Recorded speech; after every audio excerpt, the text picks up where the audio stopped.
Welcome to the Bearded Bereans, where we analyze topics of the day in the light of the scriptures. Welcome to episode 8 of season 1 of the Bearded Bereans. Cole, it's good to see you. How are you doing this evening? Doing great. We are a balmy, and when I say balmy, I mean balmy, 50 degrees at this point, and I'm in short sleeves. I'm sweating because it's so humid. We got 2 3/4 inch of rain, Wow. and my pond is just overflowing. My pond overfloweth with joy and water. So I'm excited. Wow. How about you? We get like 10 inches a year. Yeah, You yeah, get 2.5 in a day. yeah. And we've got more on the way, so it's gonna be interesting. Yeah, we'd be flooded if that were the case here. Yeah. Well, you should see my front yard. Maybe I'll post pictures. It is a huge. We put that pond in, and then 2 months of drought right after, so we had a hole in Yeah. our front yard, A and then pit. yeah, a pit, and then it just kind of opened up on us, and we're flooding the pond, and it's going over the spillway, and it's just great. It's great. So now Good. now the hope is, will it hold water? So we'll Well, if see. you get 2.5 inches of rain every day, yeah, it'll hold water. Right, right.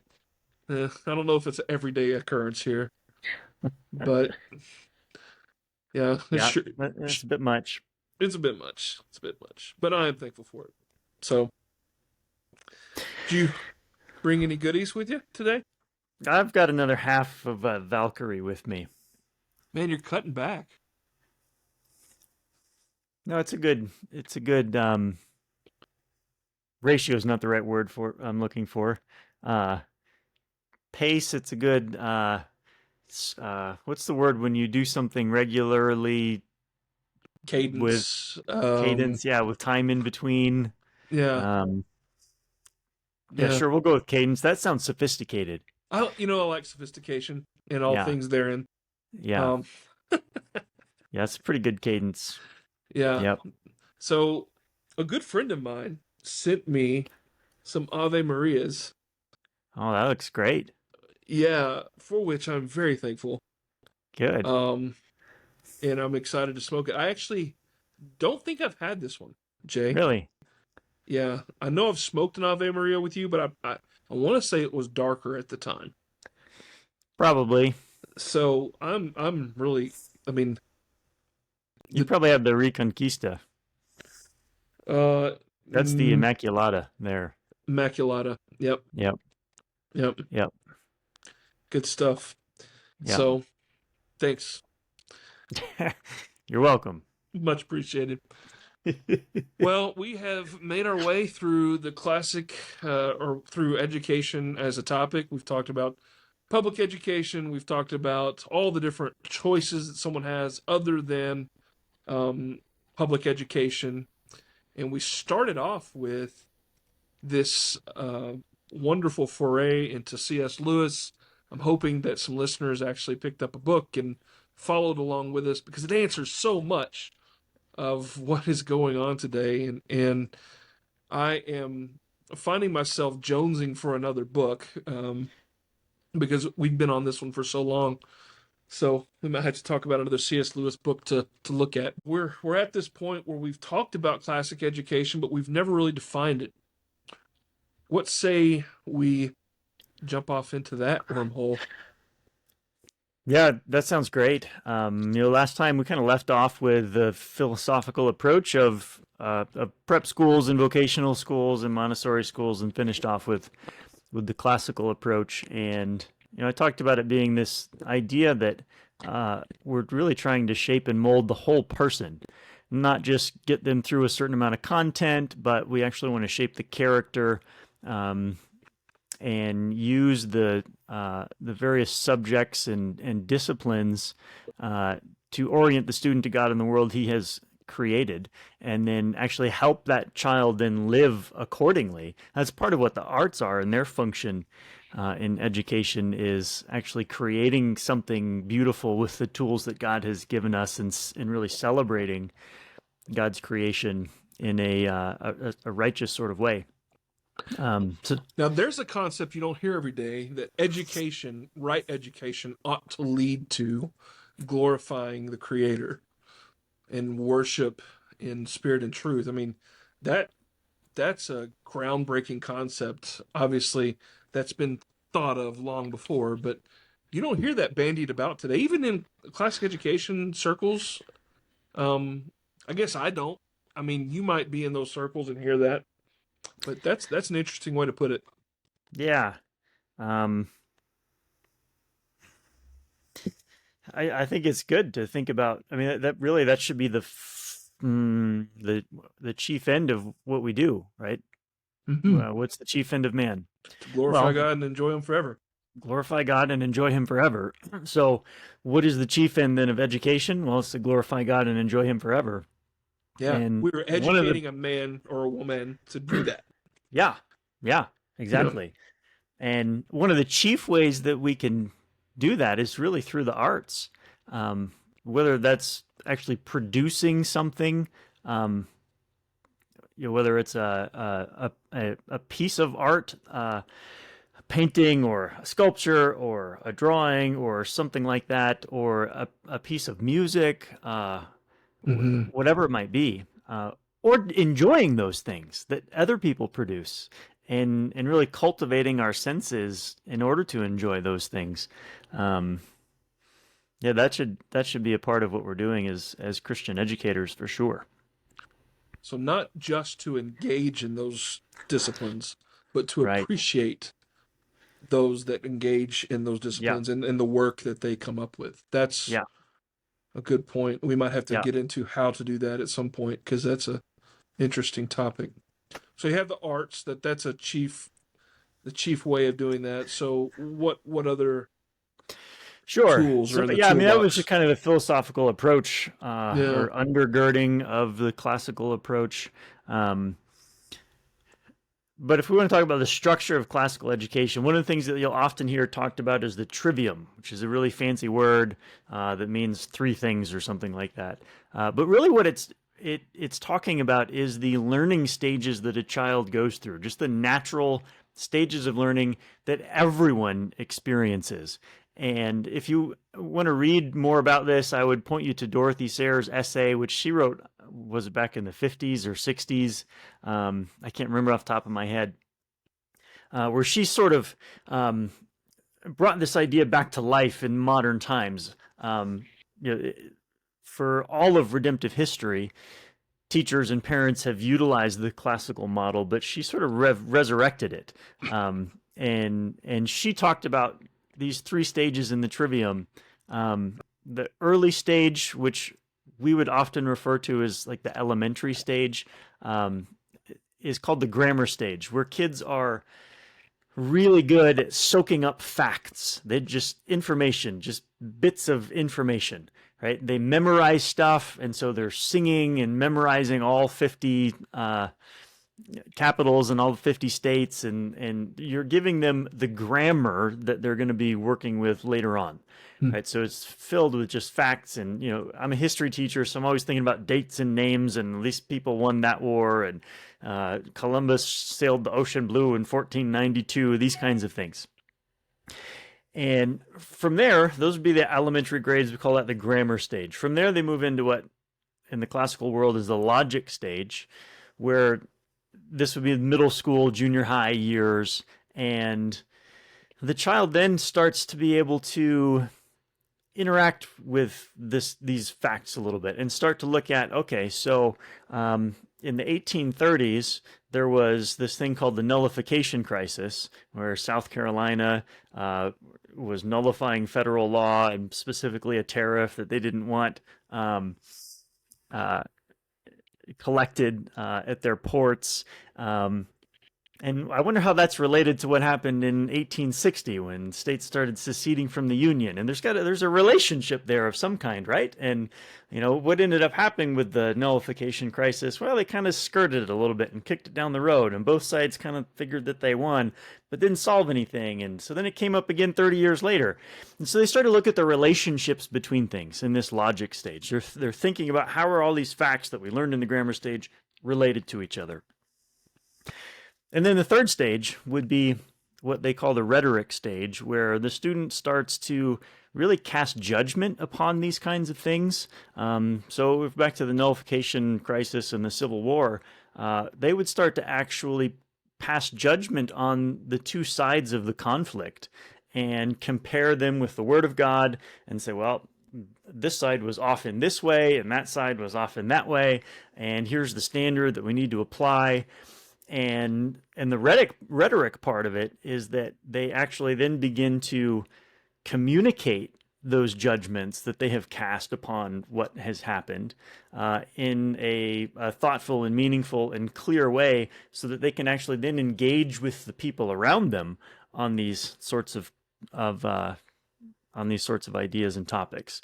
So that's the trivium. You've got the grammar stage, logic stage, and the rhetoric stage, and this is not controversial at all. Everybody sort of recognizes, yeah, that's kind of the stages that that kids go through. But the classical approach sort of uses that as a foundation, and I guess utilizes is the right word. Utilizes that natural progression of student learning and what they're able to do in order to move them along in the process. So there's your trivium. So I've heard you mention, yeah, total sense. I think it's well explained.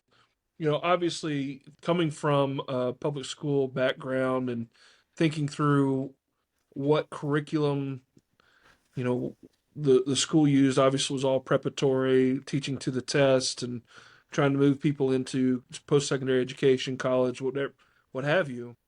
I'm thinking in terms of, well, we had history in fourth grade and history again in seventh grade. It was interesting how things were kind of interspersed throughout those three stages of my own learning, because all students go through those stages. I mean, some of them are stuck in grammar stage. I think that happens a lot, especially in public school. But I'm curious, how do I, with my public school educated mind, comprehend the curriculum and what we're trying to do? Because everything you just talked about really has to do with reasoning. It has to do with understanding argumentation, but there's other aspects of any education, math, which obviously is reasoning, physics. How do we start putting those subjects in, or is it necessary to put those subjects in? I know you refer to them as tools a lot, but at what point are these tools viable? Like, what tools do we use in the grammar stage to teach what we need to teach? What tools do we use in the logic stage, and then obviously rhetoric? How does help me understand? Yeah, so I'm just going to stick with history to use as the example because that's where my experience is. So in my school right now, what we're actually putting together is we're looking at first grade all the way through 12th grade, and we're asking ourselves the question, what is it that we want the early grades to know when they get to the middle grades, what skills we want them to have, and then from middle grades up to the upper grades. And so what we've decided to do is we're going to operate on the same timeline, first through 12th grade. And we're actually combining the Bible department and our literature department together with this too. So all three are following the same timeline. And we'll go from ancient history all the way through modern history 3 times from first grade to 12th grade.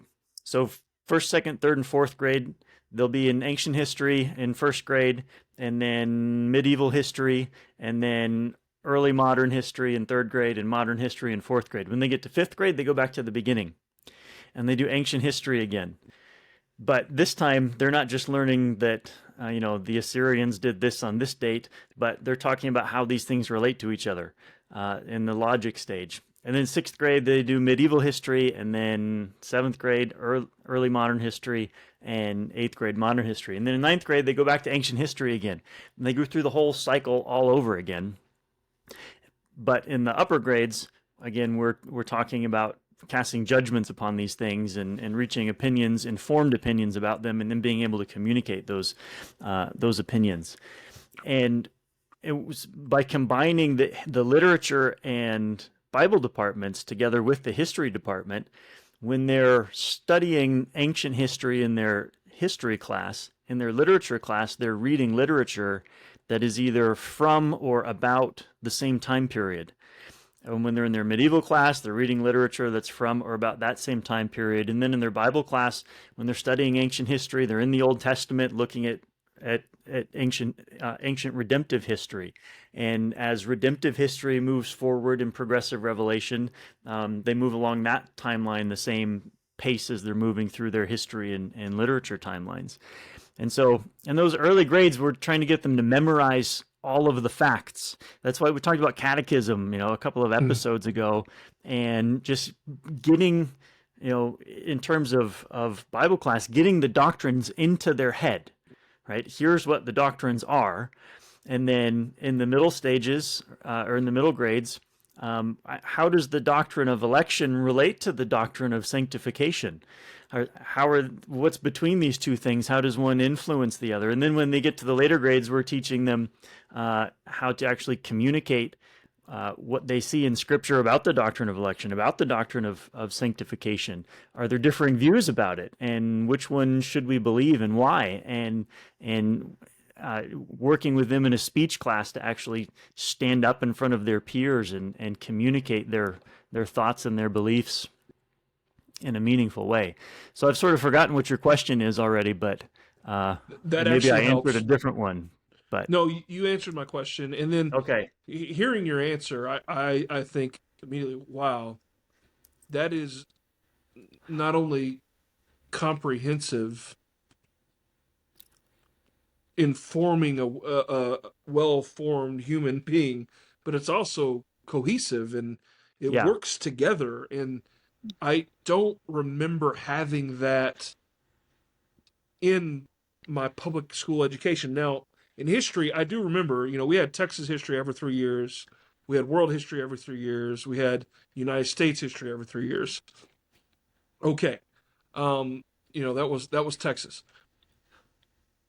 But you're talking about a full orbed from ancient times to modern day education that really works not only on you hit oratory skills, being able to speak, being able to present persuasive arguments, being able to uh, you know think publicly, I think would be the way to yeah, say it's a that. great way to put it. But you also are giving all sorts of subjects that are encapsulated in history, political theories in there, right? Obviously, we talked about doctrines in there, biblical history. It is amazing what all is encompassed in just that. And I understand, that's almost the omnibus Yep. class that we're talking about a couple episodes back. So, Yeah, I mean, embedded in that, you've got economic theory, you've got political theory, you've got, of course, church history and all of the things that go into um, uh, church polity and those sorts of questions. You've got social theories and psychology that comes up in there, and war theory, and it's all there. It's all been done before, and it's all sitting there in the timeline for us to look at and pick up and engage with, and let's look at it from that perspective and this perspective, and and the goal is that we look at, and this is specific to history, we look at what has happened in order to understand it and determine whether or not it should or should not have happened, so that as we move forward in our lives, we can make informed decisions about what we do today and tomorrow based upon what we've seen happen in the past and what we've learned from it, so that we can then do the right thing today and tomorrow. That's the goal. I hear this quote parroted a lot by people that often don't know history, but they'll say, I can't remember who said it to begin with, but probably Michael Scott. Um, Oblique offers reference. But the quote goes something like, "Those that do not know history or do not read history are doomed to repeat it." Right? And I could tell you from experience, I love history. History is one of my favorite subjects. It's been that way for as long as I can remember. Most people have that I come across have no clue about anything of any historical value. The man on the street things that Fox News does and, MSNBC doesn't do because it just reveals things. Um, Those but things got to be fake. Like, there's no way those people are that stupid. they've got to be that stupid, man. Look at what's going on today, I right? Look know. who we voted into the White House. Stupid people don't do that. Evil people do, Yeah. but stupid people don't. Wait, no, stupid people do too. I just undercut my own point. Anyway, you get the point. Stupid people do a lot of stupid things. They do. And there's a thesis to a book that you recommended to me that says there's a lot more stupid people around you than you know. Yes. Yeah, Yep. the ratio of stupid people to not stupid people is always higher than you think it is. Yes. Yeah. Yeah. Yeah. Whatever you think the ratio is, it's higher. Yeah. Lord, let me not be in that category, please. um. Anyway, so yeah, you definitely answered that. I hear everything being encapsulated in that, and it's so well ordered. So obviously, you didn't mention science. Science has historical. Well, You'll yeah. learn Sir Isaac It, Newton. You learn yeah, all those things. it's harder to do with science because you look at ancient history and yeah, there's some things that the Greeks did and that, but um, I mean, really, modern science has made so many advances uh, that a lot of our curriculum, science curriculum, is focused on modern discoveries. So it's harder to connect science with that timeline, but we still try. And so they may read Isaac Newton at the same time they're studying that time period in their history class, those kinds of things. So we try and line it up where we can and where it makes sense to. It doesn't work all the time, but we certainly try to. But you mentioned science. So Mm-hmm. I'll just jump into this other term that you'll hear in the classical education world, which is the quadrivium. So we've got the trivium, which is these three stages of learning, and then you'll hear the quadrivium, which really has to do with the four main subject areas in the upper school. And maybe at times you'll hear different titles for each of these subjects, but it's very often arithmetic. So this would be the maths, as the Brits or the Aussies would say. Geometry, so this would be spatial things, not just numbers like algebra and whatnot. And then you've got the arts or music and astronomy, numbers in space time.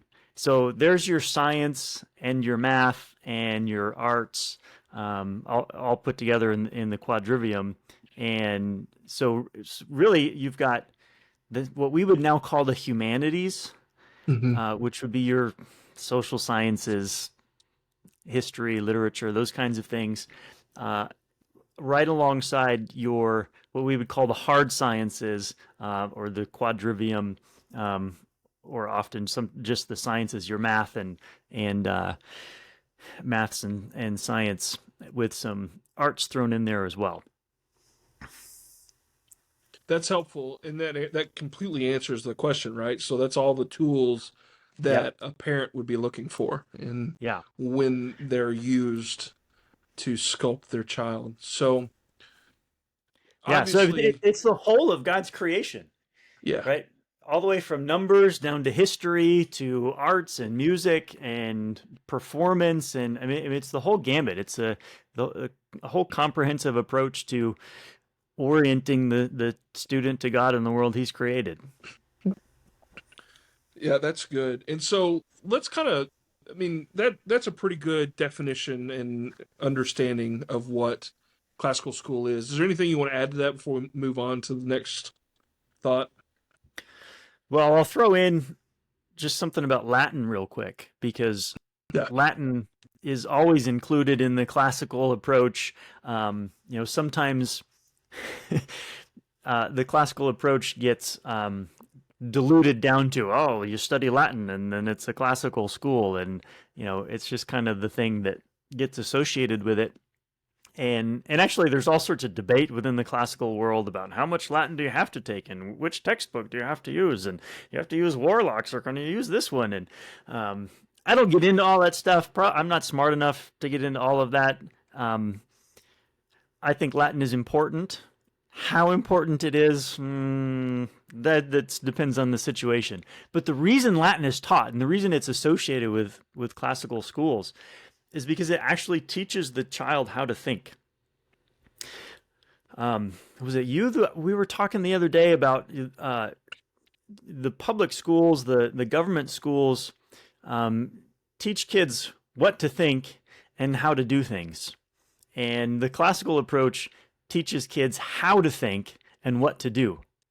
So we give them, here are moral imperatives, you must behave this way, and teach them how to think as they're doing it.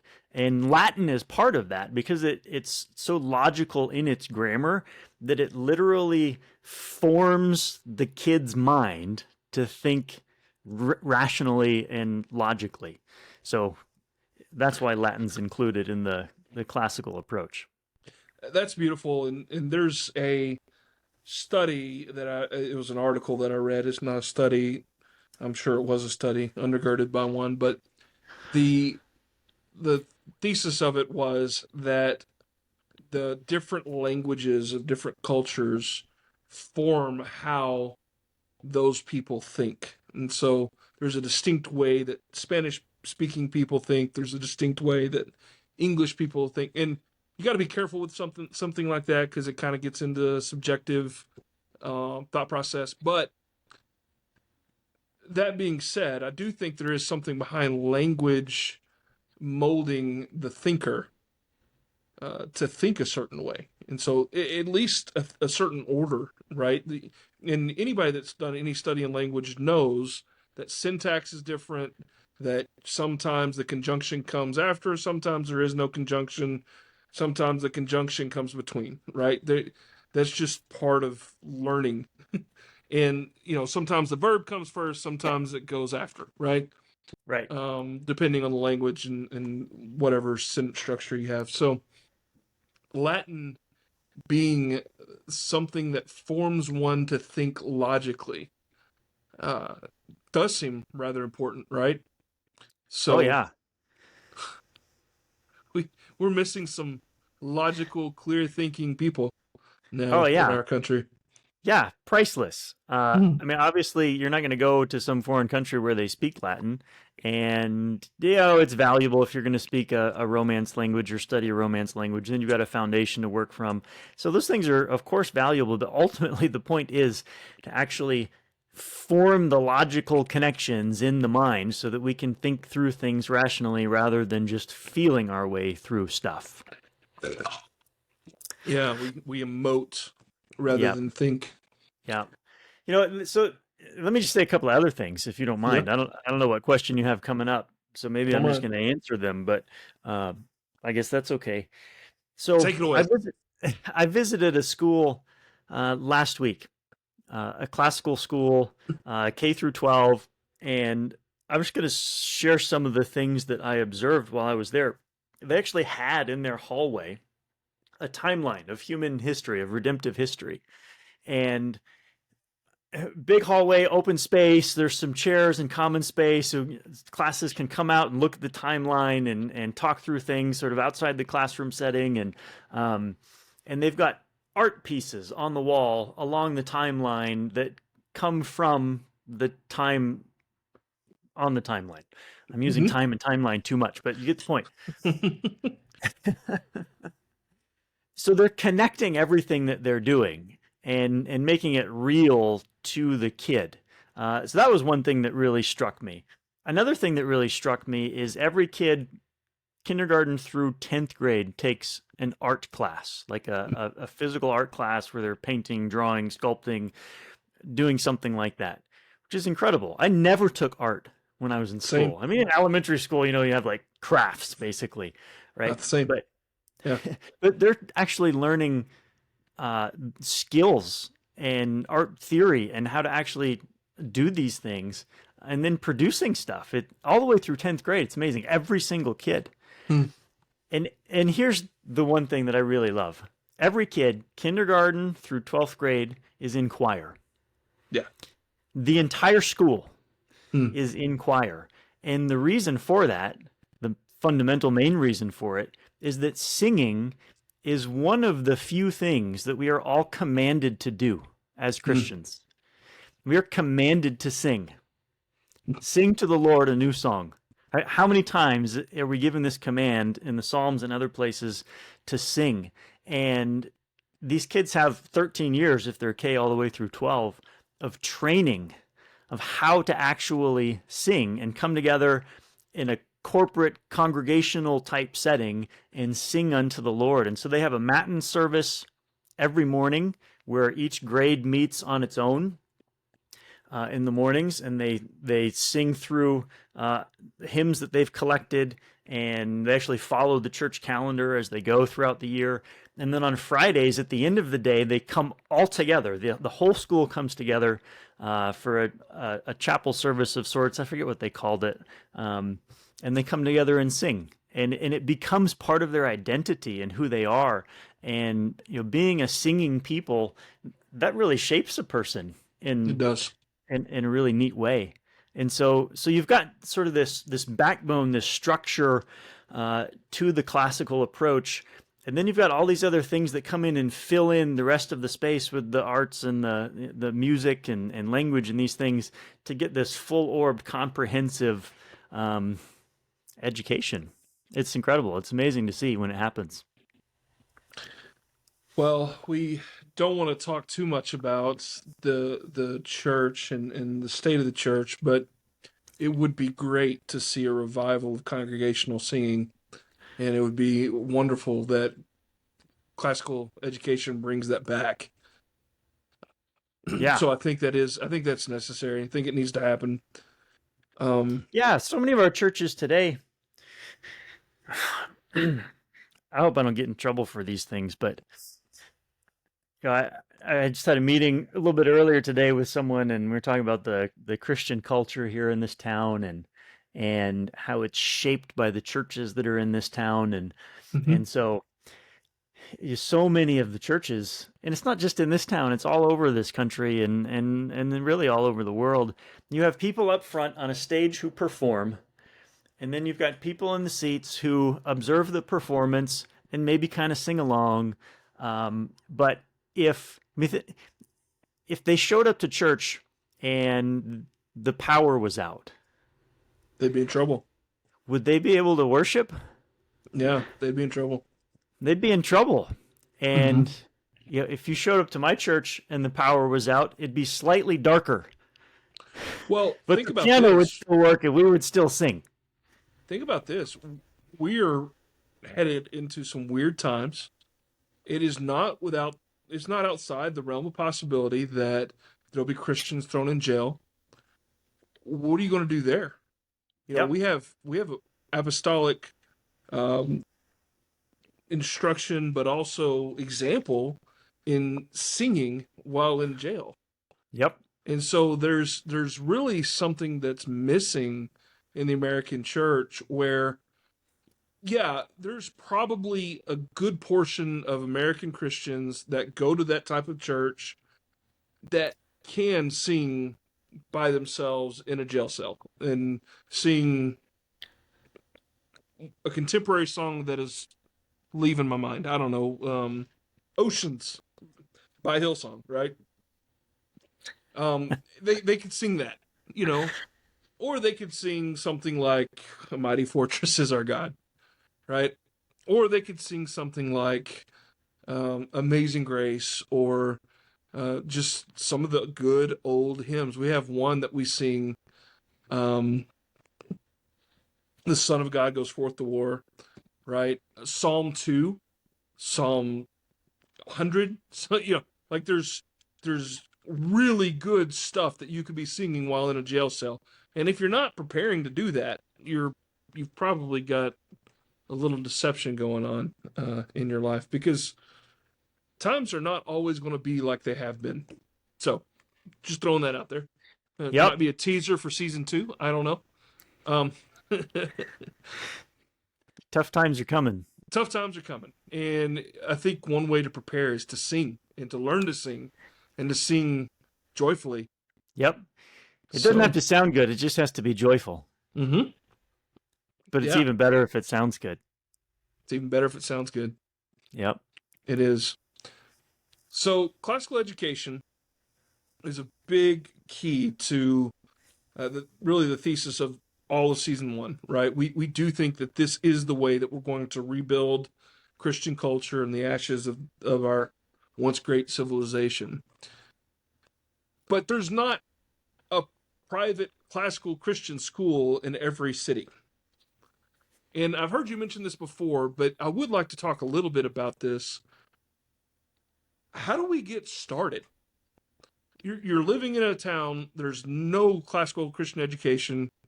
You maybe have 10 to 15 people that would be interested in sending their child to one.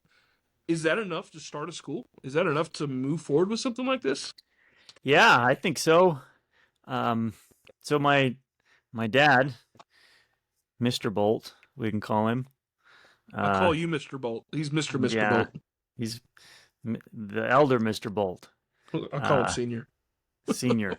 Well, the problem is my older brother has the same first name as my dad, so Hmm. he's the junior and my dad's senior, but I'm not involved in that junior senior little Yeah. dynamic there, so it gets a little confusing. You But you anyways, he's in the process working with some folks in southern Middle Tennessee, getting a charter school up and running, and not a charter school. I'm sorry, a I was gonna classical say I didn't know it school. was charter. Okay, yeah. No, sorry, I misspoke there. Uh, um, yeah, a classical school, and so he's worked with a number of different foundations and organizations and just meeting tons of people who have been through this before, just trying to learn along the way as they go.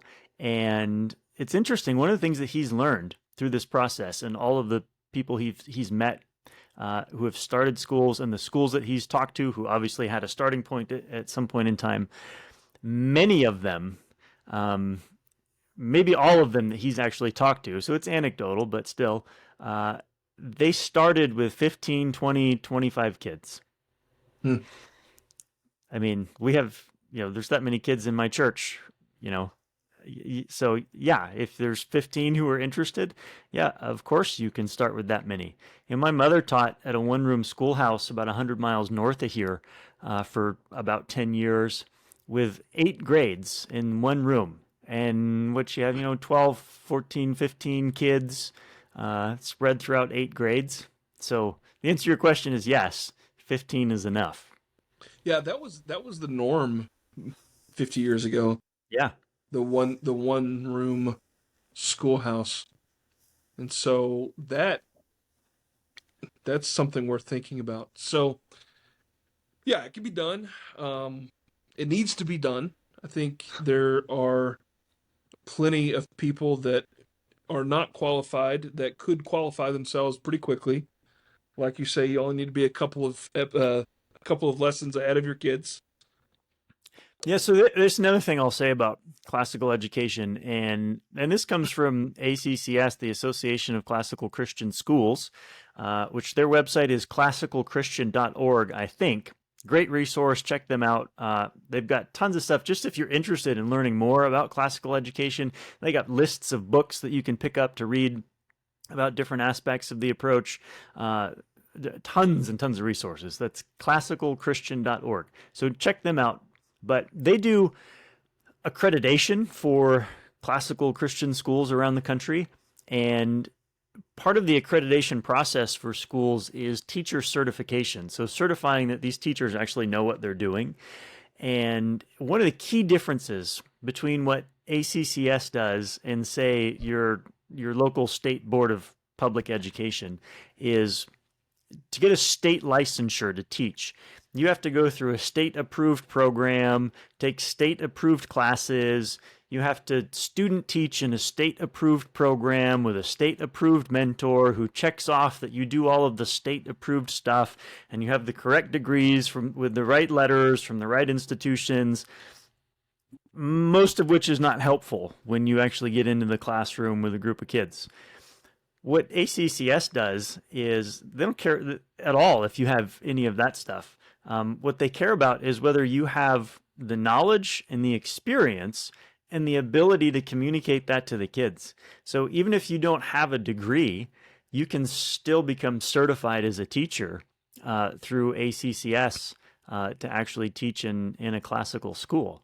So I forget what question I was answering there, but That well, I had just mentioned that you could oh do yeah, this even if you think you're not qualified. yeah, So, and the reason I bring that up is we really, I think, going back through and editing some of these episodes and listening to us talk, you know I don't want people to think that we're just coming down on people, right? We want to help you, and we don't want to just condemn because you may have sent your children to public school, or you may be public school educated, or anything like that. Like, what are we to do now? Like, so you've listened to us, you realize maybe you've been in error, or your parents were in error, or whatever, and you want to be a part of the solution. Well, that's a great way to do that. I'm not saying just because you've done these things that's what repentance looks like for you, but it really could be that you start a Christian school. It could it be could. just that you homeschool. I mean, there are ways. I'm not trying to guilt anybody into doing this, but I think it's important to know that if for some reason you think that you should be doing this, do it. you know, Yeah, get it there's done. there's so many ways to get involved. It could be starting a classical school. It could be just talking to people about classical education and getting that conversation going in your community. It could be teaching at a classical school. There are actually a lot of classical schools around in certain areas.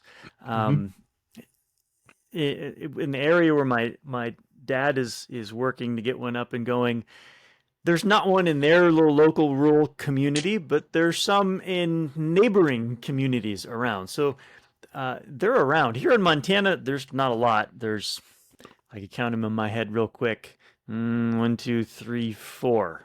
I think there's four. Yeah. This is a big state. Mm-hmm. um, so it may be starting a classical school, it may be teaching at a classical school, it may be volunteering at a classical school, it may be um, giving to a classical school, Mm. it may be finding a foundation that supports classical education and getting involved with them or giving to them. So there's tons and tons of ways to get involved. I'll give you an example. There's a classical Christian school here in town, Highlands Latin School, and they kind of come from. There's a whole spectrum within the classical world, and they come from the side that's, I don't know if you call them more conservative, but they lean really heavily on Latin, dress code, or not dress codes, uniforms, and these kinds of things, which I'm all for, and there's nothing bad about those things. But they work with, I think it's CLA, Classical Latin Association. What is it? I think it's CLA. Someone can correct me in the comments. But it's the Memoria Press people. Mm-hmm. So that group of folks. I like Anyways, their they have a stuff. school. Yeah. Yeah. Oh, it's fantastic stuff. It's great Mm-hmm. stuff. Which, yeah, they've got great homeschool stuff, great curriculum. That's Memoria Press. I think probably memoriapress.org. Check them out as well, too. It's great stuff. But anyways, they've got a school here in town. They operate on a cottage model, so they only go to school 2 days a week, and they cram all the instruction into those 2 days. I think it's Mondays and Wednesdays. And then on Tuesdays and Thursdays, the kids are at home with the parents working on the things that they were given by their teachers on Monday and Wednesday. And so it's kind of a hybrid of going to school, yet still there's this real focus on the family and the family's involvement in education. And then Fridays are kind of reserved as family days where families are kind of free to spend that day however they want. Mm. So it's kind of a neat model. It works for a lot of folks. But I mention this because the teachers only work 2 days a week, so they're all part time, Hmm. and they rely on people who have vocational experience. So they've got one guy who was a chemist for a long time, and he's teaching their science classes because it's what he did his whole life. Doesn't have a teaching degree or anything, but lots of experience. So they've got folks who are retired from whatever it is that they used to do who are now just sharing their experience and wisdom with the students. They've got moms who have raised their kids, and their kids are now off with their own families, and now they're sort of reinvesting in the next generation coming up. So there's a place to teach for lots of people with lots of different backgrounds out there, whether you've ever done it before or not, or have an official teaching degree or not. Mm. That's encouraging. So there may be one of those around that you could hook up with. Um, Definitely could support your local school in whatever way. That would be great. Teach for them. So yeah, I think that's hopeful. I think there's many like-minded Christians that are either been doing this for years or they're just now waking up, and those communities exist. And if you Yep. feel like you're in a situation where you don't know anybody that is really coming to these same conclusions, let us know. Maybe we can help connect you. We have several different groups that we associate with that maybe we could find someone in your area to reach out to you.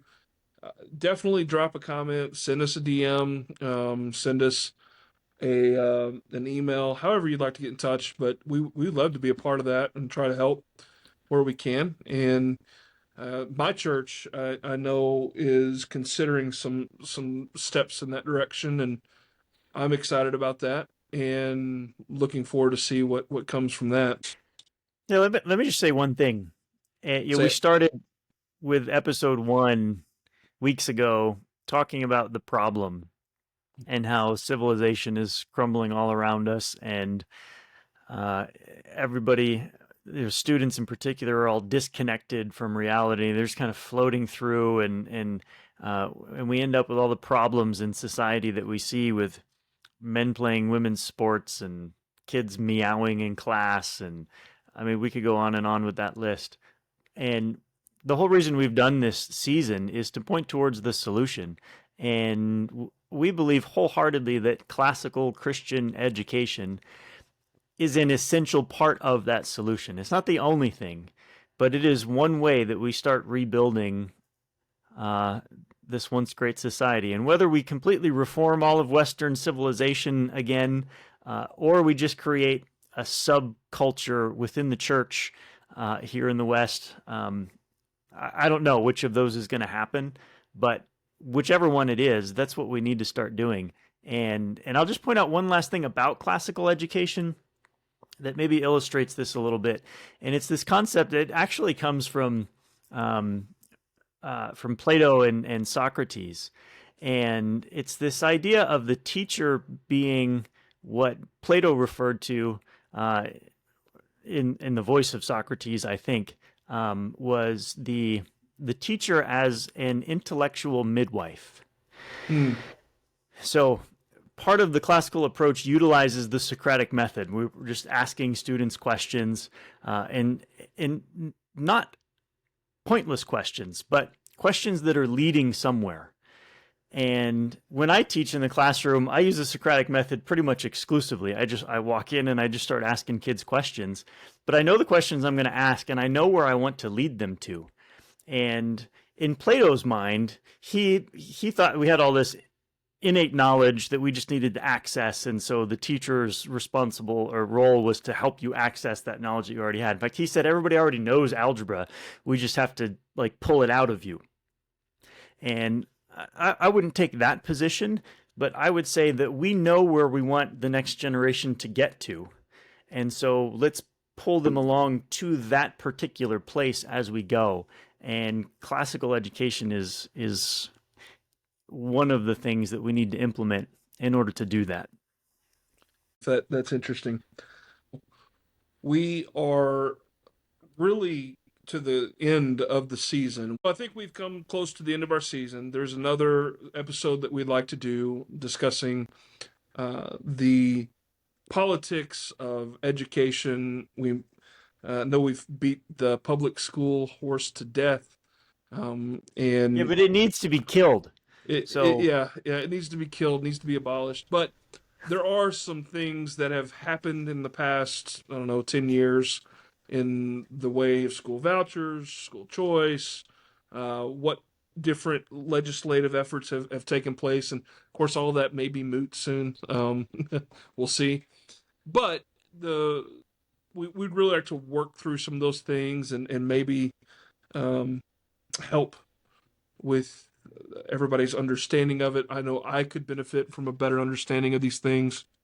And so that's really it. So I would like to, if it's okay with you, Jay, just kind of preview a little bit of what we're doing in season 2.